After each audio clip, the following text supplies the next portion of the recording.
የገላጋይ ያለህ የሚል ድምጽ በይፋ ባያሰማም ገላጋይ ግን እጅጉን የሚፈልገው የዩክሬኑ ጦርነት ምናልባትም አዲስ አሸማጋይ ሊያገኝ እንደሚችል ፍንጭ ተሰምቷል። ለ3 ዓመታት የዓለም ዋና መነጋገሪያ ርዕሰ ጉዳይ ሆኖ የዘለቀው አሜሪካ ሳትቀር ሌሎች ጉዳዮች እንዲረሱ አድርጓል ስትል የምትሰማበት የዩክሬኑ ጦርነት በዓለማዊ መሪዎች በተለይም በአሜሪካ አሸማጋይነት እስካሁን ሊቋጭ አልቻለም። ከወደ ጣሊያን በተሰማው ዜና ደግሞ የሮም ካቶሊክ ቤተክርስቲያን ሊቀ ጳጳሱ ፖፕ ሊዮ 16ኛ ሩሲያና ዩክሬንን በቫቲካን ለማስተናገድ ፍቃደኛ ሆነዋል። የአሜሪካው ፕሬዝዳንት ዶናልድ ትራምፕ የመጀመሪያው አሜሪካዊ የቤተክርስቲያኗ ሊቀ ጳጳስ የሆኑት ፖፕ ሊዮ ሁለቱን ሀገራት ሊያሸማግሉ እንደሚችሉ ፍንጭ ሰጥተው የነበረ ሲሆን ቫቲካን ይህንን ለማድረግ ፍቃደኛ ከሆነች ጣሊያን ሁኔታዎችን ለማመቻቸት ፍቃደኛ ስለመሆኑ አስታውቃ ነበር። በዚህ ሰዓት የአውሮፓ ሀገራትን ከሚያስተዳድሩ መሪዎች መካከል ለአሜሪካው ፕሬዝዳንት ዶናልድ ትራምፕ የቅርብ ሰው ስለመሆናቸው የሚነገርላቸው የጣሊያኗ ጠቅላይ ሚኒስትር ጆርጂያ ሜሎኒም ከፖፕ ሊዮ ጋር በስልክ መነጋገራቸውንና ሩሲያና ዩክሬንን በቫቲካን ለማስተናገድ ፍቃደኛ መሆናቸውን እንደተነገራቸው ይፋ አድርገዋል። ይህም እስካሁን ጦርነቱን ለመቋጨት የተደረጉ ንግግሮች ቀጣይ ምዕራፍ በቫቲካን ሊካሄድ እንደሚችል ፍንጭ የሰጠ ጉዳይ ሆኗል። ዩክሬን ይህንን ጉዳይ በቀና እንደምትመለከተውና በቫቲካን ንግግሮችን ለማድረግ ፍቃደኛ እንደምትሆን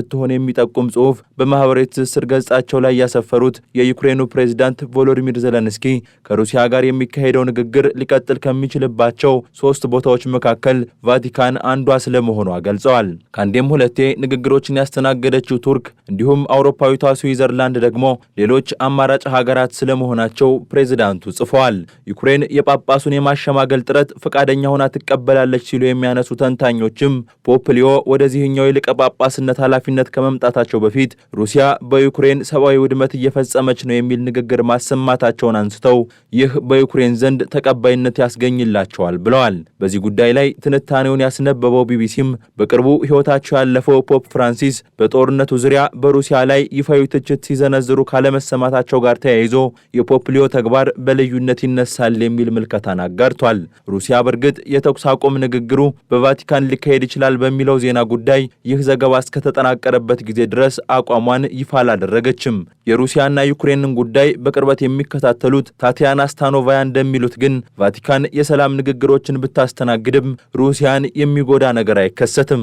ፕሬዚዳንት ቭላዲሚር ፑቲን በፖፕ ሊዮ አሸማጋይነት ሚና ላይ ያላቸውን ምልከታ እንዲያሳውቁ ቢጠበቅም ፕሬዚዳንቱ ለትክክለኛ ንግግር ፍቃደኛ አይደለችም በሚል የሚከሱት ግን ዩክሬንን ነው። ፖፕ ሊዮ አሸማጋይ ቢሆኑም ይህንን የፑቲን አቋም የሚቀይረው ጉዳይ የለም የሚሉት ስታኖቫያ ሩሲያ በዚህ ሰዓት ያለ ጫናና ግፊት የምትንቀሳቀስ መሆኗን አስምረውበታል። ክሬሚያ እንዲሁም በአሁኑ ጦርነት የያዘቻቸውን ሌሎች 4 የዩክሬን ግዛቶችን የራሷ የሚያደርግላትን እውቅና ማግኘት የምትሻው ሩሲያ የፖፕ ሊዮ የአሸማጋይነት ሚና ዩክሬን ወደ ስምምነት እንድትመጣ ግፊት የሚያደርግ ከሆነ በደስታ የምትቀበለው ስለመሆኑም ተንታኟ ጠቁመዋል። ከሌሎች ዓለማዊ መሪዎች አንጻር የጳጳሱ የአሸማጋይነት ሚና የተሻለ ተቀባይነት ሊኖረው ይችላል በሚል አስተያየታቸውን የሚሰነዝሩ አካላት ደግሞ አሜሪካ በአሸማጋይነት ሚናዋ ሳይቀር የራሷን ፍላጎት ለማስከበር ከመጣሩ አንጻር ሰላምን አስቀድሞ ሁለቱ ሀገራት ወደ ስምምነት እንዲመጡ ለመስራት ከፖፕ ሊዮ የተሻለ ሰው የለም ሲሉ ይናገራሉ። የሁለቱ ሀገራት የድርድር ሁኔታ የተወሳሰበ ከመሆኑ አንጻር ግን ሀገራቱ ፈቃደኛ ሆነው ለንግግር የሚቀመጡ ከሆነ ቫቲካን ትልቅ የቤት ስራ ይጠብቃታል። ፕሬዝዳንት ቭላዲሚር ፑቲንም በዩክሬን ተይዛ የነበረችውንና ከቀናት በፊት ሙሉ በሙሉ ነጻ አድርገናታል ያሏትን ኩርስክ ግዛት ጎብኝተዋል።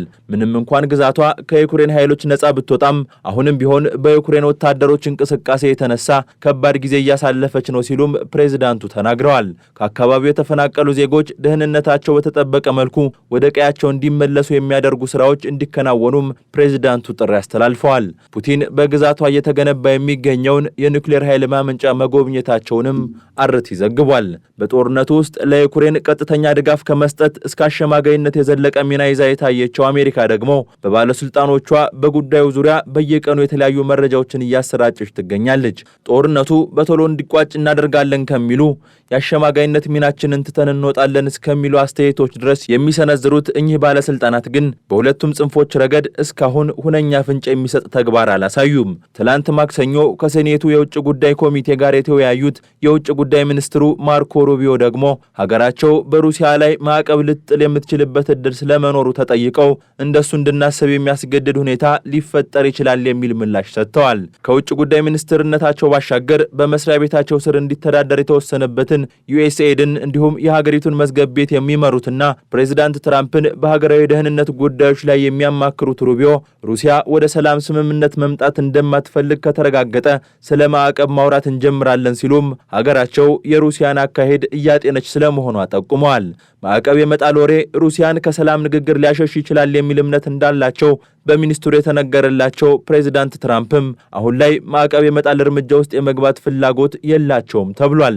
ትራምፕ ጦርነቱ እንዲቋጭ ማድረግ ቀዳሚ ፍላጎታቸው ነው። ሁለቱን ሀገራት አሳምነው ወደ ስምምነት ለማምጣትም እስከ መጨረሻው ድረስ ይታገላሉ ሲሉም ሩቢዮ ለሴኔቱ አስረድተዋል።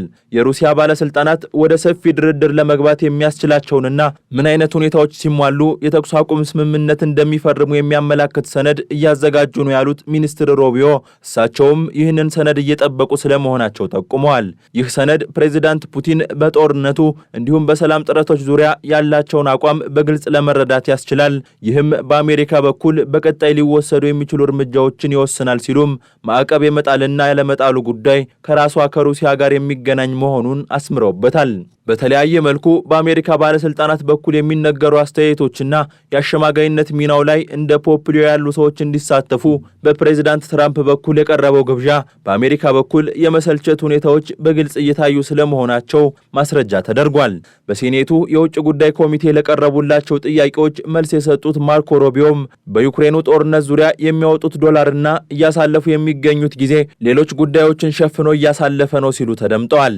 አሜሪካ ከአውሮፓ ይልቅ እንደ ቻይናና ካናዳ የመሳሰሉ ሀገራትን አቅፎ የሚገኘውን ኢንዶ ፓሲፊክ ቀጠና ትኩረት አድርጋ መስራት ትፈልጋለች። የዩክሬኑ ጦርነት ግን ትኩረት ሰርቋል የሚል አስተያየታቸውንም ተናግረዋል። ሚኒስትሩ ከዚህ በፊትም በዚህኛው የፕሬዝዳንት ትራምፕ የስልጣን ዘመን ቻይና ዋናዋ የውጭ ጉዳይ ፖሊሲያቸው ማዕከል እንደምትሆን ገልጸው ነበር።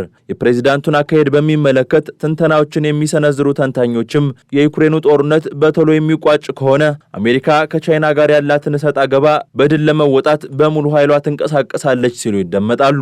ፕሬዝዳንት ትራምፕ ከሩሲያ ጋር በተያያዘ የተለሳለሰ አቋም አሳይተዋል። አለፍ ሲልም ወደ ሩሲያ ያደላሉ በሚል ትችቶች ይሰነዘሩባቸዋል። መሰል ሁኔታዎች ጦርነቱ በቶሎ እንዲቋጭ ከመፈለግ የመነጩ ከመሆናቸው ባሻገር ትራምፕ ከሩሲያ ጋር መልካም ግንኙነት እንዲኖራቸው ከመፈለጋቸው ጋርም ይያያዛል። ሩሲያን አግባብቶ ወደ ተኩስ አቁም ለማምጣት እየጣሩ የሚገኙት ትራምፕ አያያዙን አይተው ጭብጦውን ቀሙት እንደሚሉት የሩሲያና ዩክሬንን አያያዝ አሰላስለው የአሸማጋይነት ሚናቸውን ትተው ሊወጡ የሚችሉበት እድል ቀላል የሚባል አለመሆኑንም በባለስልጣኖቻቸው በኩል አስረግጠው ተናግረዋል። የኖቤል የሰላም ሽልማትን ለመውሰድ ከጅለዋል በሚል የሚነገርላቸውና በኢትዮጵያና በሶማሊያ መካከል ተፈጥሮ የነበረውን ውጥረት በማርገብ ረገድም ትልቅ ሚናን የተጫወቱት የቱርኩ ፕሬዝዳንት ረሲብ ጣይብ ኤርዶሃን ደግሞ የሩሲያና ዩክሬን ንግግር በቱርክ እንዲቀጥል ጽኑ ፍላጎት አላቸው። ፕሬዝዳንት ትራምፕም ድጋፍ እንደሚሰጡት የተናገሩለት የፖፕሊዮ የአሸማጋይነት ሚና ምን ይዞ ሊመጣ ይችላል የሚለው ግን በጉጉት የሚጠበቅ ሆኗል።